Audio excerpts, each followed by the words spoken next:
தற்போதைய அண்மை செய்தியை பார்த்துக் கொண்டிருக்கிறோம். தமிழகத்தில் பரவி வரக்கூடிய கொரோனா வைரஸ் தொற்றில் தற்போது புதிய வகை தொற்று தமிழகத்தில் பரவி வருவதாக ஒரு தகவல் வெளியாகி இருக்கிறது.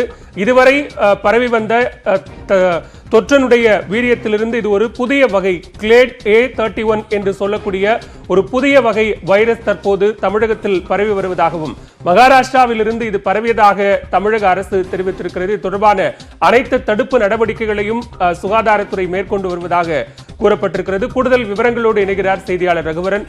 ரகுவரன், நீங்க தொடரலாம்.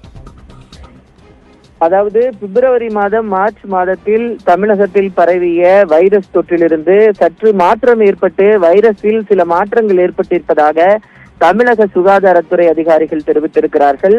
தொடர்ந்து A1, A2, A3, B1, B2 என்ற நிலைகளில் பரவி வந்த வைரஸ் தொற்றானது தற்போது மாற்றம் ஏற்பட்டு கிளேட் A13I என்ற வைரஸாக தற்போது பரவி வருவதாக அதிகாரிகள் தெரிவித்திருக்கிறார்கள். இந்த வைரஸின் தாக்கம் சற்று அதிகமாக இருப்பதாகவும் வீரியம் கூடியதாக இருப்பதாகவும் அதிகாரிகள் தெரிவித்திருக்கிறார்கள். மேலும் கூடுதலாக இந்த வைரஸ் தொடர்பாக ஆராய்ச்சிகள் நடந்திருப்பதாகவும் தெரிவித்திருக்கிறார்கள். இந்த வைரஸ் தொற்றானது மகாராஷ்டிராவிலிருந்து தமிழகத்தில் பரவி இருப்பதற்கான வாய்ப்புகள் இருப்பதாக தெரிவித்திருக்கிறார்கள். அது மட்டுமில்லாமல் தென் இந்தியாவை பொறுத்தவரை தெலுங்கானா, ஆந்திரா, தமிழகம் போன்ற மாநிலங்களில் இந்த கிளேட் A13I என்ற வகை வைரஸ் பரவி வருவதாக அதிகாரிகள் தெரிவித்திருக்கிறார்கள். வீரியம் சற்று அதிகமாக இருந்தாலும் இந்த வைரஸை எதிர்கொள்வதற்கான தடுப்பு நடவடிக்கைகளும் தமிழக சுகாதாரத்துறை மேற்கொண்டு வருவதாக அதிகாரிகள் தெரிவித்திருக்கிறார்கள். அது மட்டுமல்லாமல் இந்த வைரஸுக்கான தடுப்பு மருந்துகள் வேறு எதுவும் கொடுக்க வேண்டுமா என்பது தொடர்பான ஆராய்ச்சிகளும் ஈடுபட்டு வருவதாக அதிகாரிகள் நம்மிடத்திலே தெரிவித்திருக்கிறார்கள். ரகுவரன், இப்ப குறிப்பா புதிதாக பரவக்கூடிய இந்த தொற்று வகை அந்த தொற்றாளர்கள் மற்றும் தனியாக வகைப்படுத்தப்பட்டு அவர்களுக்கு கூடுதல் கவனத்துடன் மருத்துவம் அளிக்கப்படுமா அல்லது சாதாரணமாக கொரோனா வைரஸ் தொற்று பாதிக்கப்படுபவர்களுக்கான மருத்துவமே அவர்களுக்கும் அளிக்கப்படுமா? அதாவது நிறைய வகைகள் இருக்கு இந்த corona வைரஸ்ல. A1, A2, A3, B1, B2 போன்ற வகைகள் இருக்கு. அதுல இது ஒரு வகையா தற்போது புதிதாக கண்டுபிடிச்சிருக்கிறாங்க. அதுக்கு சற்று வீரியம் அதிகமா இருக்கிறதுனால இந்த வயதானவர்கள், குழந்தைகளுக்கு ஏதாவது அதிக பாதிப்பு ஏற்படுவதற்கான வாய்ப்புகளை குறைப்பதற்காக தமிழக அரசு அதற்கான நடவடிக்கைகளை எடுத்து வருவதாக தெரிவித்திருக்கிறார்கள். பாதிக்கப்பட்ட வயதானவர்களுக்கு சர்க்கரை நோயோ இல்ல ஹைப்பர் டென்ஷன் அளவு, ரத்த கொதிப்பான அளவு அதிகம் இருக்கக்கூடிய நோயாளிகளை கண்டறிந்து அந்த நோயாளிகளுக்கு இன்சுலின் கொடுத்து அவர்களினுடைய சர்க்கரை அளவை கட்டுப்படுத்துவது போன்ற நடவடிக்கைகளும் மேற்கொள்ளப்படுவதனால் 59% நோயாளிகள் சிகிச்சை நலம் பெற்று திரும்பி இருக்கிறார்கள் என்று தெரிவித்திருக்கிறார்கள். அதனால் பாதிப்பு அதிகம் வந்தாலும் அதற்கான தடுப்பு நடவடிக்கைகளும் ஒரு வகையில் மேற்கொள்ளப்பட்டு வருவதாகவும் சுகாதாரத்துறை தெரிவித்திருக்கிறார்கள். புதிய வகையாக இருப்பதன் காரணமாக அதாவது ஏற்கனவே இருந்த வைரஸ் தொற்று ஒரு வைரஸும் ஒரு காலகட்டத்தில் அதிக மாற்றங்கள் மேற்கொண்டே வந்து கொண்டே இருக்கும். அந்த வகையில் தற்போது இந்த புதிய வகை இந்த வைரஸ்ல சில மாற்றங்கள் ஏற்பட்டிருக்கிறது. இதற்கு ஏற்கனவே கொடுக்கப்பட்டிருக்கிற சிகிச்சைகளே முறையாக கொடுக்கப்படும் என்றும் அதிகாரிகள் தரப்பில் தெரிவிக்கப்பட்டிருக்கிறது. தமிழகத்தில் தற்போது பரவி வரக்கூடிய கொரோனா வைரஸில் புதிய வகை வைரஸ் பரவி வந்து கொண்டிருக்கிறது. இந்த புதிய வகை வைரஸ் மகாராஷ்டிராவிலிருந்து வந்திருக்கக்கூடும் என்றும் அதனை தடுப்பதற்கான முன்னெச்சரிக்கை மருத்துவ நடவடிக்கைகளையும் சுகாதாரத்துறை மேற்கொண்டு வருவதாக தெரிவிக்கப்பட்டிருக்கிறது. கூடுதல் விவரங்களை வழங்கியமைக்கு நன்றி ரகுவரன். ஊரடங்கு அமல்படுத்தப்பட்டாலும் மக்களின் முழு ஒத்துழைப்பு இல்லாவிட்டால் கொரோனா பரவலை தடுப்பது சாத்தியமாகாது என்று முதலமைச்சர் எடப்பாடி பழனிசாமி தெரிவித்துள்ளார். கொரோனா தொற்றுநோய் தடுப்பு பணிகளில் தமிழக அரசின் செயல்பாடுகள் தொடர்பாக முதலமைச்சர் எடப்பாடி பழனிசாமி விளக்கம் அளித்து அறிக்கை வெளியிட்டுள்ளார். அதில் கொரோனா வைரஸ் நம் இயல்பு வாழ்க்கையை மட்டுமல்லாமல் பொருளாதாரத்தையும் பாதித்து விட்டதாக குறிப்பிட்டுள்ளார். கொரோனா தொற்று கண்டறியப்பட்டது முதல் அதனை தடுக்க எடுக்கப்பட்டு வரும் பணிகள் மற்றும் ஊரடங்கால் பாதிக்கப்பட்டவர்களுக்கு அளிக்கப்பட்ட நிவாரண உதவிகளையும் அவர் பட்டியலிட்டுள்ளார். தமிழக மக்களை மீட்கும் இந்த நடவடிக்கையில் சரியான வழிமுறைகளை எந்தவித அச்சமும் இன்றி நேர்மையுடனும் உண்மையுடனும் அரசு எடுத்து வருவதாக உறுதியளித்துள்ளார். தமிழக மக்கள் முழு ஆரோக்கியத்துடன் வாழ்வதற்காக அரசியல், பொருளாதார, சமூக ரீதியாக அரசு துரித நடவடிக்கைகளை எடுத்து வருவதாகவும் முதலமைச்சர் கூறியுள்ளார். ஊரடங்கினை அமல்படுத்தினாலும் பல்வேறு கட்டுப்பாடுகளை விதித்தாலும் மக்களின் முழு ஒத்துழைப்பு இல்லாவிட்டால் இந்நோய் பரவலை தடுப்பது சாத்தியமாகாது என்றும் கவலை தெரிவித்துள்ளார். வீட்டிலும் பணிபுரியும் இடங்களிலும் பொதுமக்கள் அடிக்கடி சோப்பை பயன்படுத்தி கை கழுவ வேண்டும். பொதுமக்கள் கூடுமானவரை தேவையில்லாமல் வெளியில் செல்வதை தவிர்க்க வேண்டும் என்று மீண்டும் வலியுறுத்தியுள்ளார். மக்களின் வாழ்வாதாரத்தையும் நாட்டின் பொருளாதாரத்தையும் காக்க வேண்டியிருப்பதை சுட்டிக்காட்டியுள்ள அவர், இதுவரை நாம் பெற்றுள்ள அனுபவத்தை கொண்டு முன்னெச்சரிக்கையுடன் ஒவ்வொருவரும் தம் கடமையை உணர்ந்து இந்நோய் தொற்றிலிருந்து பாதுகாத்துக் கொள்ள வேண்டும் என்று கேட்டுக் கொண்டுள்ளார். அரசும் மக்களும் இணைந்து செயல்பட்டால் தமிழ்நாடு கொரோனா தொற்று பாதிப்பிலிருந்து மீண்டு அனைத்து துறைகளிலும் வெற்றி நடை போடும் என்றும் முதலமைச்சர் உறுதிபட கூறியுள்ளார்.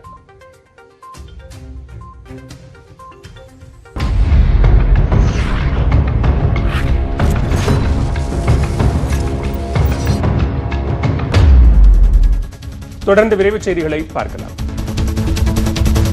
குஜராத்தில் காங்கிரஸ் எம்எல்ஏக்கள் அடுத்தடுத்து பதவி விலகலை தொடர்ந்து அக்கட்சியைச் சேர்ந்த எம்எல்ஏக்கள் நட்சத்திர விடுதியில் தங்க வைக்கப்பட்டுள்ளனர். குஜராத்தில் 4 இடங்களுக்கான மாநிலங்களவை தேர்தல் ஜூன் 19ஆம் தேதி நடைபெறுகிறது. இதில் காங்கிரஸ் 2 தொகுதிகளில் வெற்றி பெறும் என எதிர்பார்க்கப்பட்ட நிலையில் அக்கட்சியைச் சேர்ந்த எம்எல்ஏக்கள் அடுத்தடுத்து ராஜினாமா செய்து வருகின்றனர். 24 மணி நேரத்திற்குள் 3 எம்எல்ஏக்கள் ராஜினாமா கடிதத்தை அளித்தனர். இந்நிலையில் எஞ்சியுள்ள 65 எம்எல்ஏக்களை 3 குழுக்களாக பிரித்து ராஜ்கோட், வதோரா, ராஜஸ்தான் எல்லை ஆகிய இடங்களில் உள்ள நட்சத்திர விடுதிகளில் காங்கிரஸ் தலைமை தங்க வைத்துள்ளது. தேர்தல் நடைபெறும் வரை எம்எல்ஏக்கள் விடுதிகளிலேயே தங்கியிருப்பார்கள் என கூறப்படுகிறது. புகழ்பெற்ற ராஜ்புத்திர மன்னர்களில் ஒருவரான மகாராணா பிரதாப்பின் சிலை திறப்பு விழாவில் ஆயிரக்கணக்கானோர் திரண்டனர். ராஜஸ்தான் மாநிலம் பாரான் மாவட்டத்தில் குதிரையின் மேல் மகாராணா பிரதாப் அமர்ந்திருக்கும் சிலை திறப்பு விழா நடைபெற்றது. நிகழ்ச்சியில் காங்கிரஸ் எம்எல்ஏ பஞ்சந்த் மேக்வால் உள்ளிட்ட பலர் கலந்து கொண்டனர். சிலை முன்பு கூடியிருந்த ஆயிரக்கணக்கானோர் முகக்கவசம் அணியாமலும் தனிமனித இடைவெளியை பின்பற்றாமலும் கொண்டாடி மகிழ்ந்தனர்.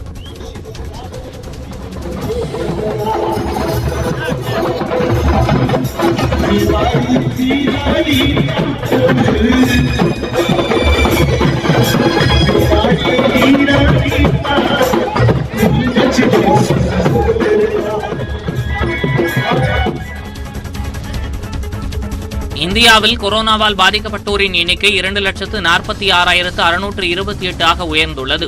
கடந்த 24 மணி நேரத்தில் இதுவரை இல்லாத அளவுக்கு 9,971 பேருக்கு கொரோனா கண்டறியப்பட்டுள்ளது. மேலும் 287 பேர் உயிரிழந்ததை அடுத்து இறப்பு எண்ணிக்கை 6,929 உயர்ந்துள்ளது. பாதிப்பை பொறுத்தவரை மகாராஷ்டிராவில் 82,968 பேரும், டெல்லியில் 27,654 பேரும் உள்ளனர்.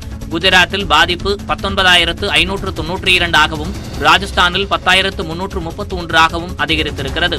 இதுவரை 1,19,293 பேர் தொற்றிலிருந்து மீண்டுள்ளனர். 1,20,406 பேர் சிகிச்சை பெற்று வருகின்றனர். சென்னையில் இருக்கக்கூடிய பெரும்பான்மையான சலூன் கடைகள் ஞாயிற்றுக்கிழமை அன்று கூட கூட்டமின்றி வெறிச்சோடி காணப்படுகின்றன. ஊரடங்கு தளர்வு அறிவிக்கப்பட்டதை தொடர்ந்து கடந்த திங்கட்கிழமை சலூன் கடைகள் அனைத்தும் திறக்கப்பட்டன. இந்த நிலையில் ஞாயிற்றுக்கிழமை வழக்கமான கூட்டம் இருக்கும் என்று எதிர்பார்க்கப்பட்ட சூழலில் பெரும்பாலான கடைகளில் கூட்டம் மிக குறைவாகவே காணப்படுகிறது.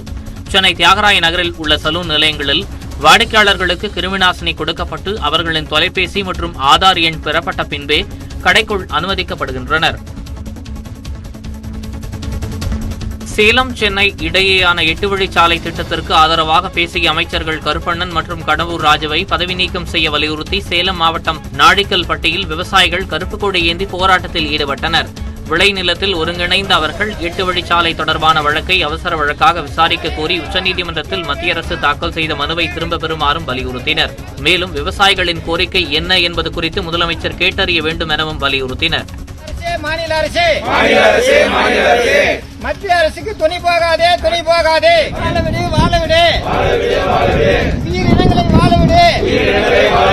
நாங்க என்ன சொல்றோம், முதல்வர் எங்ககிட்ட பேசுங்க, நாங்க மனு கொடுக்க போறோங்கிறோம், முதல்வர் வாங்க மாட்டேங்கிறாரு.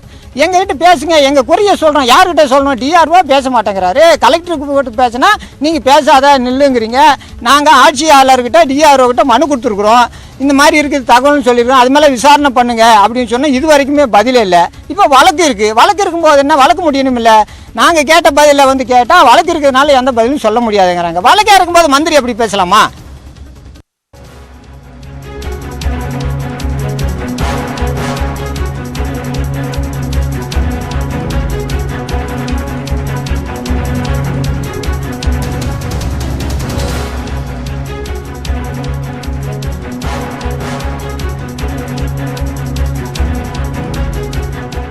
தற்போதைய அண்மை செய்தியை பார்த்துக் கொண்டிருக்கிறோம். தமிழகத்தில் மிக தீவிரமாக கொரோனா தொற்று அதிகரித்து வரக்கூடிய சூழலில் தற்போது தனியார் மருத்துவமனைகள் மற்றும் அரசு மருத்துவமனைகளிலும் படுக்கைகள் இல்லாத ஒரு நிலை காணப்பட்டு வருகிறது.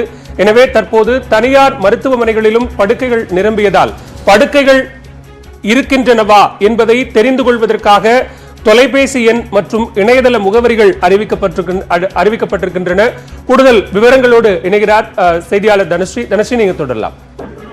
நிச்சயமாக பாலவேல், கொரோனா வைரஸ் தொற்று தொடர்ந்து சென்னையில் தீவிரமடைந்து வரக்கூடிய நிலையில தற்போது தனியார் மருத்துவமனைகளுக்கு கொரோனா சிகிச்சைக்காக அனுமதி கொடுக்கப்பட்டுள்ள தனியார் மருத்துவமனைகளில் உள்ள கொரோனா வார்டுகளிலும் படுக்கைகளின் எண்ணிக்கை விரைவாக நிரப்பப்பட்டு வருகிறது. இதனால் சென்னையில் உள்ள முக்கியமான ஒரு 4-5 தனியார் மருத்துவமனைகளில் அனைத்து படுக்கைகளும் நிரம்பி வருகிறது. இதனால் நோய் தொற்றுடன் மருத்துவமனையில் சிகிச்சைக்காக செல்லும் நோயாளிகள் அனைவரும் வேறு மருத்துவமனைகளை அணுகுங்கள் என்று அறிவுறுத்தப்பட்டு வருகின்றனர். இதனால் மக்களுக்கு மிகுந்த சிரமம் ஏற்பட்டுள்ளது. மேலும் ஒரு நோயாளி ஒரு பெட் வேகன்சி இருக்கிறதா இல்லது அட்மிஷன் போடலாமா என்று குறிப்பிடப்பட்டுள்ள அந்தந்த தனியார் மருத்துவமனைகளின் உதவி எண்களுக்கு தொடர்பு கொண்டாலும் அவர்கள் தமிழக அரசின் இந்த stopcorona.tn.government என்ற இணையதளத்தில் படுக்கைகள் இருக்கின்றனவா என்பதை நீங்கள் உறுதி செய்து கொண்டு பின்னர் எங்களுக்கு அழைவுங்கள், படுக்கைகள் இருந்தால் நீங்கள் மருத்துவமனைக்கு வந்து அட்மிஷன் போட்டுக் கொள்ளலாம் என்று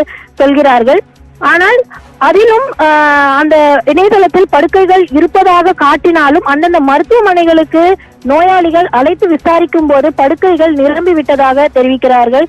எனவே மருத்துவமனைகளில் உள்ள கொரோனா வார்டுகளில் உள்ள படுக்கைகள் நிரம்பி வழியும் நேரத்தில் தற்போது தனியார் மருத்துவமனைகளிலும் நோயின் தீவிரம் உச்சத்தை அடைந்து வருகிறது. இந்த நிலை தற்போது சென்னை மக்களிடையே பெரும் அவஸ்தையை ஏற்படுத்தியுள்ளது. இதனால் சிகிச்சை பலனின்றி அவர்களுக்கு ஏதாவது ஆய்விடுமோ என்ற அச்சமும் ஏற்பட்டிருக்கிறது. குறிப்பாக சொல்ல போனால் தனியார் மருத்துவமனை மற்றும் அரசு மருத்துவமனை இரண்டிலும் சேர்த்து சென்னையில் 10,000க்கும் மேற்பட்ட படுக்கைகள் இருக்கின்றது. ஆனால் தற்போதைய நிலவரப்படி இந்த 10,000 படுக்கைகளும் முழுமையாக விரைவாக நிரம்பி வந்து கொண்டிருக்கிறது என்றுதான் தகவல்கள் தெரிவிக்கின்றன. பாலவேல், தமிழகத்தில் கொரோனா தொற்றின் எண்ணிக்கை நாளுக்கு நாள் அதிகரித்து வரக்கூடிய சூழ்நிலையில் அரசு மற்றும் தனியார் மருத்துவமனைகள் முழுவதும் படுக்கைகள் நிரம்பி இருக்கின்றன. எனவே தனியார் மருத்துவமனைகளில் படுக்கைகள் இருக்கின்றனவா என்பதை இணையதள வாயிலாக தொலைபேசி வாயிலாக உறுதி செய்துவிட்டு மருத்துவமனைக்கு வருமாறு அறிவுறுத்தப்பட்டிருக்கிறது. விரிவான விவரங்களுக்கு நன்றி தனஸ்ரீ.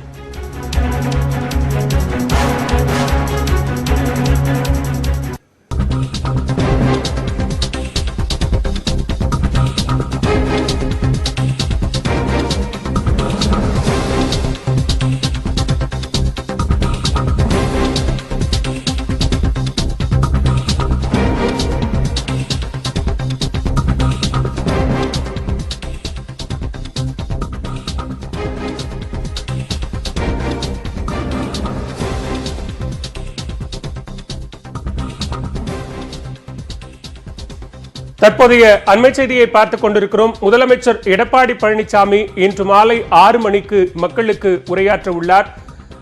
அரசு தரப்பினுடைய கொரோனா தடுப்பு நடவடிக்கைகள் தொடர்பாக இன்று மாலை 6 மணிக்கு நாட்டு மக்களுக்கு, தமிழக மக்களுக்கு முதலமைச்சர் எடப்பாடி பழனிசாமி உரையாற்றவிருக்கிறார். இன்று காலை முதலமைச்சர் வெளியிட்டிருந்த அறிக்கையின்படி தமிழக அரசும் மக்களும் ஒன்றிணைந்து போராடினால்தான் கொரோனாவில் இருந்து மீண்டு வர முடியும், தமிழகம் மீண்டு எழும் என்கிற ஒரு நம்பிக்கை வார்த்தைகளை முதலமைச்சர் வெளியிட்டிருந்தார். இந்நிலையில் இன்று மாலை 6 மணிக்கு மக்களிடம் முதலமைச்சர் எடப்பாடி பழனிசாமி உரையாற்ற உள்ளார்.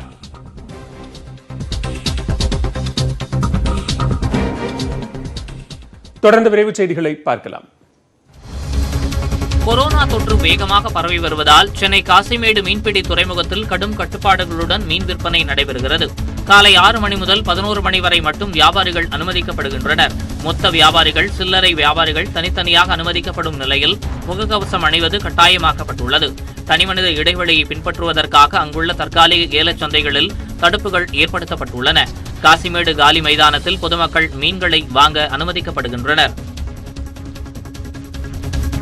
தென்மேற்கு பருவக்காற்று மற்றும் வெப்பசலனம் காரணமாக அடுத்த 24 மணி நேரத்திற்கு தமிழகம் மற்றும் புதுவையின் ஒரு சில இடங்களில் இடியுடன் கூடிய மிதமான மழைக்கு வாய்ப்புள்ளதாக சென்னை வானிலை ஆய்வு மையம் தெரிவித்துள்ளது.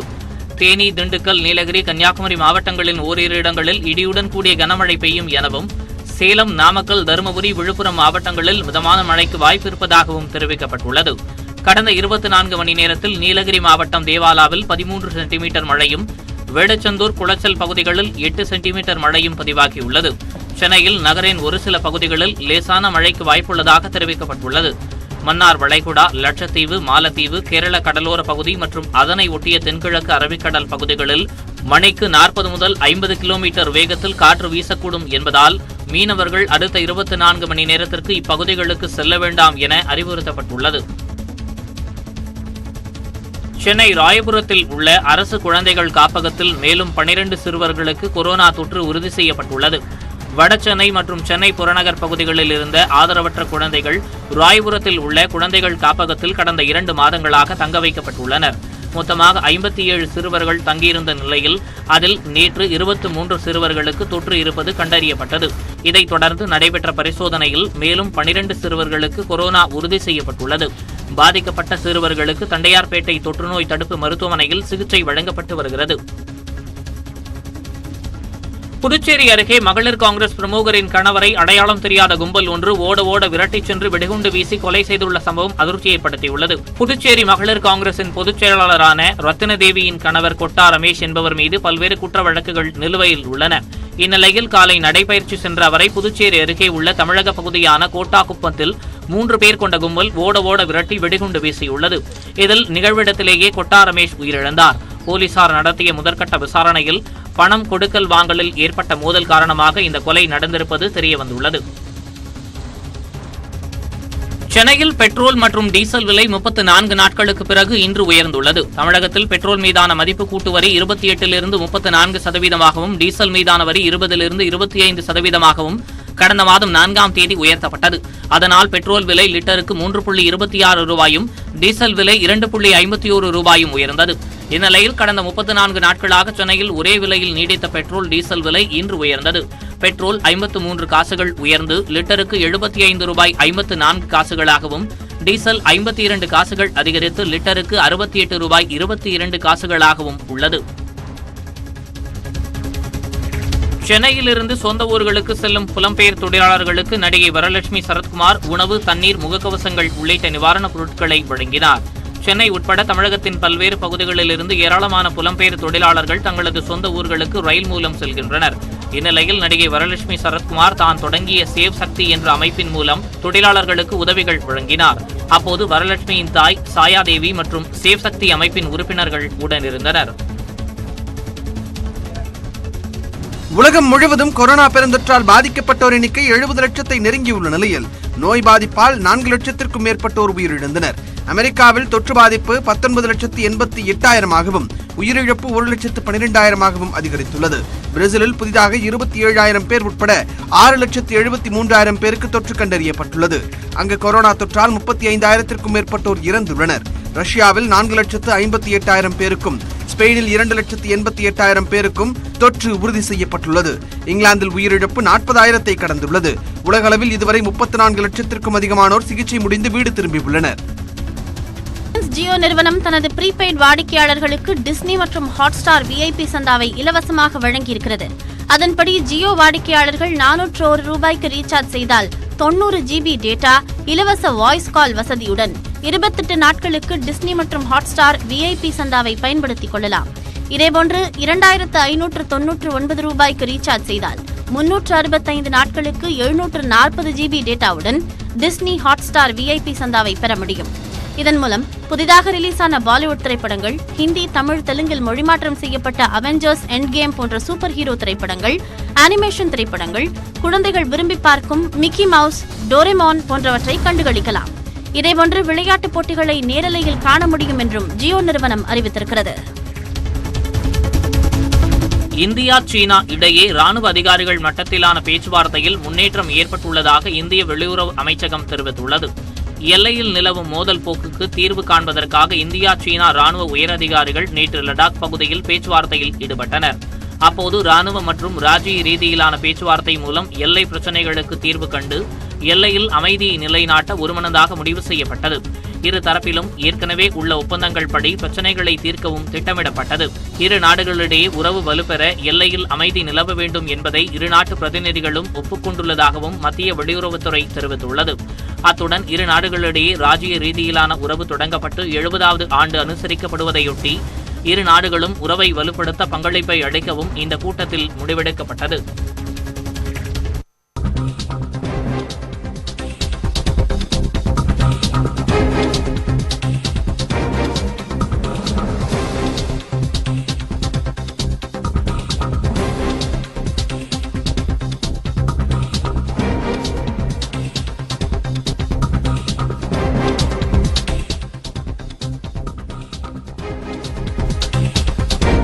தற்போதைய அண்மை செய்தியை பார்த்துக் கொண்டிருக்கிறோம். கேரளாவில் தற்போது கொரோனா ஊரடங்கால் தொலைக்காட்சி மூலம் வகுப்புகள் நடைபெற்று வருகின்றன. மலையாள வழியில் படிக்கும் மாணவர்களுக்கு மட்டுமே வகுப்புகள் நடத்தப்பட்டு வருகின்றன. தமிழ் வழியில் படிக்கும் மாணவர்களுக்கு தொலைக்காட்சி வாயிலாக பாடம் நடத்தப்படுவதில்லை. இடுக்கி மாவட்டத்தில் வசிக்கக்கூடிய தமிழ் மாணவர்கள் இதனால் பாதிக்கப்பட்டிருக்கிறார்கள். கூடுதல் விவரங்களோடு இணைகிறார் சிறப்பு செய்தியாளர் சசிதரன். சசி, நீங்க தொடரலாம். வணக்கம் பாலா. கேரளாவில் உள்ள இடுக்கி மாவட்டத்தில் உள்ள தேயிலை தோட்டங்களில் ஆயிரக்கணக்கான தமிழக தொழிலாளர்கள் பணிபுரிந்து வருகின்றனர். அவர்களுடைய குழந்தைகள் அங்குள்ள பள்ளிகளில் பயின்று வருகின்றனர். அவர்கள் பயில்வதற்காக, தமிழக குழந்தைகள் பயில்வதற்காக கேரள அரசு தமிழ் வழி பள்ளிகளை நடத்தி வருகிறது. தற்போது அந்த பள்ளிகள் 2-3 மாதங்களாக ஊரடங்கு காரணமாக மூடப்பட்டு கிடக்கின்றன. அதனால் அங்கு அந்த மாணவர்கள் கல்வியை தொடர முடியாத நிலை ஏற்பட்டது. கேரளா முழுவதும் மட்டுமின்றி இந்தியா முழுவதும் அந்த நிலை ஏற்பட்டாலும் தற்போது அந்தந்த மாநில அரசுகள் தங்களுடைய கல்வி சேனல்கள் மூலமாக அந்தந்த மொழியில் பாடங்களை நடத்தி வருகின்றன. தற்போது கேரளாவில் எழுந்துள்ள தமிழக மாணவர்களுக்கு எழுந்துள்ள பிரச்சனை என்னவென்றால், தமிழக மாணவர்களுக்கான அந்த தமிழ் வழி கல்விகள் தற்போது அவர்களுக்கு மறுக்கப்பட்டு வருகிறது. கேரள அரசு நடத்தும் அந்த கல்வி சேனலில் மலையாள வழி பாடங்கள் மட்டுமே நடத்தப்பட்டு வருகின்றன. இது தமிழக மாணவர்களுக்கு பெரும் சிரமமாக உள்ளது. அவர்களால் மலையாளம் படிக்க முடியாது என்பதால் அந்த வகுப்புகளை அவர்கள் அந்த வகுப்புகளை அவர்கள் சரியாக பின்பற்ற முடியாமல் திணறி வருகின்றனர். அதனால் அங்கு வாழும் தமிழர்கள் கோரிக்கை என்னவென்றால், கேரள அரசு மலையாள மொழி பாடங்களைப் போலவே தமிழக ஆசிரியர்கள் நியமித்து தமிழ் வழியில் பாடங்களை எடுக்க வேண்டும் என்பதே அங்குள்ள ஆயிரக்கணக்கான தொழிலாளர்களின் குழந்தைகளின் எதிர்பார்ப்பாக உள்ளது. பாலா, கேரளாவில் தற்போது ஸ்மார்ட் போன் கேபிள் இணைப்பு இல்லாததாலும் பல்வேறு இடங்களில் இணையதளம் வாயிலாகவும் தொலைக்காட்சி வாயிலாகவும் பாடம் நடத்தப்பட்டு வருகிறது. ஆனால் தமிழ் மாணவர்களுக்கு பாடம் நடத்தப்படுவதில்லை. மலையாள மொழியில் மட்டுமே பாடங்கள் நடத்தப்பட்டு வருகின்றன. இதனால் மாணவர்கள் ஆயிரக்கணக்கானோர் பாதிக்கப்பட்டிருக்கிறார்கள். கூடுதல் விவரங்களுக்கு நன்றி சசிதரன்.